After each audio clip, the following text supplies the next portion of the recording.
In the year 1333, a lone North African scholar stands at the lip of a dead city. No cockcrow, no muezzin, only the soft grind of sandstone under his boot and the echo of his own breath between hollow domes.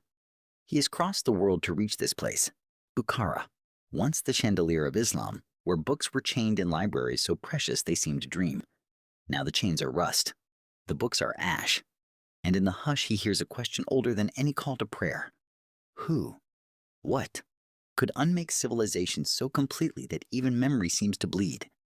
The answer rides on a wind that began 12 decades earlier, 12,000 kilometers east on a sea of grass where wolves sang to the moon and men slept and felt tense. That wind has a name history would learn to speak in a whisper of dread. The Mongols. This is not the story of faceless hordes. This is the anatomy of an empire that wired continents together, that fused terror and tolerance into a single blade, that built the first global information superhighway on the back of a pony. Tonight we ride with them, into the whirlwind, into the silence they left behind. 7% of the dry land on Earth is steppe, an ocean of grass rolling beneath a sky so wide clouds cast shadows the size of kingdoms. Rainfall here is a miser, trees dare not grow. The horizon is a blade that cuts heaven from earth. Yet for 40 millennia this pale corridor has been the proving ground of nomads. Hunter-gatherers followed mammoth. Then came the horse, 14 hands of lightning that stepped out of North America across the Bering Land Bridge. Imagine the first human who dared to vault onto that spine. The sudden elevation, the surge of muscle, the revelation that distance could be devoured. By 3000 BC, herders were drinking mare's milk. By 2000 BC, they were firing bone-tipped arrows from the back of a galloping mount. By 1000 BC, they had invented the composite bow, layers of maple horn, sinew, glue boiled from fish, short enough to loose from a saddle, powerful, enough to punch through scale armor at 300 paces. No city walls, no plow furrows, no emperor's seal, yet their words for horse, wheel, axle, chariot still echo in 445 modern tongues, from Hindi to Spanish to English. The steppe bred motion. Motion bred empire. And every few centuries that motion coalesced into a storm. 4th century, the Romans are already a bruised colossus. From the east comes a rumor. Horsemen so hardened by frost and wind their infants are born with scabbed knees from crawling on ice. They have no need of roofs. Their wagons are their country. Their swords are curved like smiles. Under Attila, they will push the Goths across the Danube, shatter legions, and leave such a scar on Europe that the name Hun will still be hissed in British propaganda 1500 years later. But Attila's empire is a comet, bright, brief, gone. The steppe reverts to fragments. Until, at the tail end of the 12th century, a boy is born under a lunar star. He enters the world clutching a blood clot the size of a knucklebone, an omen the shamans read as the promise that he will trample nations. His people call him Temujin, blacksmith, for the way he will hammer tribes into one iron will. Around him, the steppe is a patchwork of Mongol, Karet, Tatar, Naiman, Merkit, clans bound by marriage, betrayed by vendetta, locked in cycles of raid and counter-raid. Wives are stolen, horses driven off, boys enslaved, girls bartered for mares. Blood price is counted in livestock, justice is a knife. Temujin's father is poisoned by Tatars when the boy is 9. His mother Holun digs roots to keep her children alive. Temujin murders his half-brother for stealing a fish. At 16, he is captured in a wooden collar and paraded like a lame colt. At 20, he escapes, rallies friends, and begins to weld loyalty not with gold but with merit. An arrow alone can be snapped, he tells his followers. A bundle cannot. He abolishes aristocratic privilege, promotes commoners on courage alone, and, most radical, protects the families of fallen warriors so widows do not pass into new huts like chattel. Word spreads on the night wind. The wolf who shares his kill earns more packmates than the lion who devours alone. In 1206, beside the Onan, the shamans raise a white standard of 9 yak tails. Temujin is proclaimed Chinggis Khan, oceanic ruler. The fractured clans become a single people, the Mongols. Their constitution, the Yassa, is carved in felt, not stone, so it can travel with them. It decrees absolute obedience to the ruler, religious freedom for all who submit, death for anyone who betrays a comrade in battle, and a most pragmatic clause: if you come to us fleeing your enemies, we will shelter you. If you raise sword against us, We will erase your cities until even the ravens have nowhere to perch. Their first target is Xixia, the Tangut kingdom that straddles the Yellow River. The Tangut have war carts, crossbows, cities girded in rammed earth. The Mongols have speed, silence, and a supply chain that rides on 4 hooves. They cross the Gobi in late winter when Chinese scouts believe no army can live. They arrive with frost still in their beards, rations of dried mare's curd under their saddles, and a discipline so absolute that a rider who drops his bowstring in the desert is lashed to death. Xixia capitulates within 2 years and becomes a vassal, its orchards spared because its ministers know the mathematics of submission: pay tribute, live, resist, perish. Next, the Jin dynasty of northern China, 40 million subjects, 3 million armored troops, cities whose walls require a gallop of half a day to circle. The Mongols cannot scale those walls, so they unmake them. Engineers from Xixia, Persia, even captured Chinese artillerymen are conscripted to build mangonels that can lob 300 Jin stones. When the stones run out, they fling diseased corpses. When the corpses rot, they dam the river and flood the suburbs. In 1215, Zhongdu starves. Cats sell for strings of cash. Human flesh appears in the markets. The emperor flees south. The Mongols ride through gates thrown open by traders who have calculated the price of survival. They do not sack indiscriminately. They catalog artisans, clerks, translators, astronomers, skills to be shipped west like livestock. Thus the empire becomes a centrifuge, knowledge drawn in, terror flung out. While China bleeds, envoys ride west bearing silk and a simple proposition. The Khan offers trade. Those who open roads will prosper. Those who close gates will vanish. The Khwarazmian Shah of Persia, Muhammad II, receives one such embassy at Samarkand. He has never seen steppe ponies. He mistakes their short legs for weakness. He executes the merchants, sends their heads back in a sack. The sack arrives at Karakorum in the winter of 1218. Chinggis is drinking fermented mare's milk in the great tent. He sets down his bowl without a word. Then he climbs the sacred mountain of Burkhan Khaldun, removes his belt, unties his hair, and turns his face to the wind. "I am the flail of God," he says. "If you had not committed great sins, God would not have sent a punishment like me upon you." He summons his sons and his generals, Subidai, Jobe, Jochi, Shagatai, Urgide,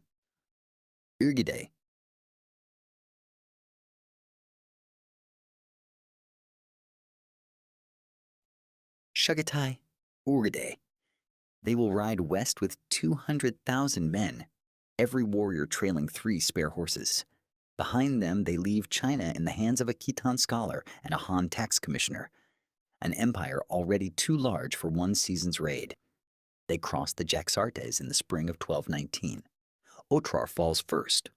Its garrison starved when the Mongols divert the river and turn the moat into marsh. The governor, Inalkuk, who ordered the merchant's murder, is executed by having molten silver poured into his eyes and ears, an ironic tribute to his greed. Samarkand is next. Its walls 12 meters high, its towers packed with crossbowmen and armored war elephants from India. The Mongols build siege lines in 10 days, using Chinese engineers who speak Persian, Persian engineers who speak Uyghur scribes who write in Mongol. They catapult naphtha over the walls. The elephants panic, trample their own troops. When the city surrenders, 30,000 craftsmen are marched east.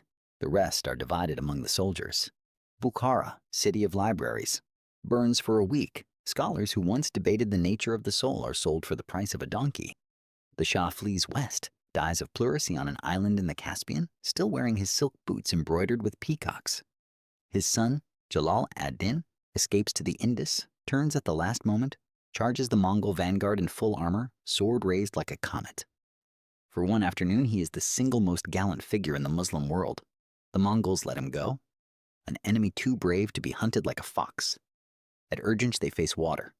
The city sits in a delta. Its canals are its arteries. The Mongols break the dams, flood the gardens, then freeze the flood so their horses can ride across.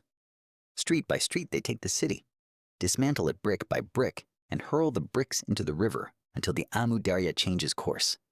Legend says 1,000 captive women are forced to stand in the water and pass bricks hand to hand to hand. When the dam is complete, they are executed so none may speak of the method. The population, once 500,000, vanishes. Centuries later, Ibn Battuta will ride through this place and find only owls and wild dogs, the silence so complete he can hear the wind in the eye sockets of skulls. But the Mongols are not finished. 2 Tumans, 20,000 men, under Subedai and Jebe ride north, skirting the Caspian, through Azerbaijan, across the passes of the Caucasus where the Alan tribes fight on foot with long shields and javelins. The Mongols learn. They recruit Alan cavalry, promise them a share of the next city's gold. They descend into the Kuban steppe, crash into the army of the Cumans, Turkic nomads like themselves, and drive them west like stampeding horses. The Cumans flee across the Danube, seek refuge in Hungary, whose king, Bela IV, grants them land, unwittingly planting the very refugees who will lure the Mongols into Europe. 1241. The Carpathians are white with late snow. Batu, grandson of Chinggis, leads an army of 100,000. They cover 60 kilometers a day, changing horses at full gallop, each warrior carrying dried meat, a leather flask of kumis, and a file for sharpening. Arrowheads. They cross the frozen Danube at night, the ice creaking like a wounded beast. At Mohi, they face the flower of Hungarian chivalry, knights in mail, crossbowmen from Italian city-states, Templar priests bearing relics. The Mongols feign retreat. Fire-flaming arrows into the dry grass create a wall of smoke. Hungarian cavalry charge. They tumble into hidden pits studded with stakes. By dusk, the river runs so thick with blood that one contemporary chronicle claims the fish die of poison. Bela escapes to Austria. His crown jewels are found in a Mongol saddlebag. Europe convulses. Imagine the terror of villagers who have never seen an Asian face, who believe the world ends at the Atlantic, now told that demons on. Ponies have drunk the Danube dry. Then, from Karakorum, word arrives. The great Ka'an Urgedei is dead. Every prince must return and elect a successor. The tide that has flooded half the world recedes as suddenly as it came, leaving Europe stunned, half-drowned, and forever changed. The empire now stretches from the Yellow Sea to the Adriatic, one contiguous landmass larger than any realm before or since. But the steppe is not governed by marble capitals. It is ruled by mobility. At Karakorum, they build a city of tents, a capital that can be packed onto ox carts within a day. They mint coins bearing the tamga of the wolf, but the silver is mined in Afghanistan. The paper money printed on Korean mulberry bark, the scribes Korean, Persian, Uyghur, Khitan. They establish the yam, relay stations every 30 kilometers where fresh horses wait, or passports of silver and wood grant passage across 1,000 borders. A messenger can ride from Korea to Azerbaijan in 3 weeks. A merchant can travel the entire Silk Road under a single passport, paying only one customs duty. For the first time in human history, a letter written in Chinese characters can reach a Norman knight in Crimea faster than it could reach the southern provinces of Song China. Yet the storm they unleashed cannot be steered forever. In the south, the Song dynasty still holds the Yangtze, rich, populous, protected by humid rice fields and war junks that fire gunpowder rockets. In the west, the Mamluks of Egypt, slave soldiers from the steppes of the Black Sea, have learned the Mongols' own tactics. At Ain Jalut, in the valley where David once slew Goliath, the Mamluk Sultan Qutuz faces Hulagu's lieutenant Kitbuka. The Mongols charge. The Mamluks feign retreat, wheel, shower arrows, hold the high ground. For the first time, a Mongol army is annihilated in open battle. The myth of invincibility shatters like porcelain. Civil wars follow. Brother against brother, Batu against Yuyik, Kublai against Erikbuk. The empire fragments into 4 khanates. Yuan in the east, Ilkhanate in Persia, Chagatai in Central Asia, Golden Horde in the Russian steppe. Each still. Vast, each still Mongol, yet each drifting into the languages and laws of the peoples they once ruled.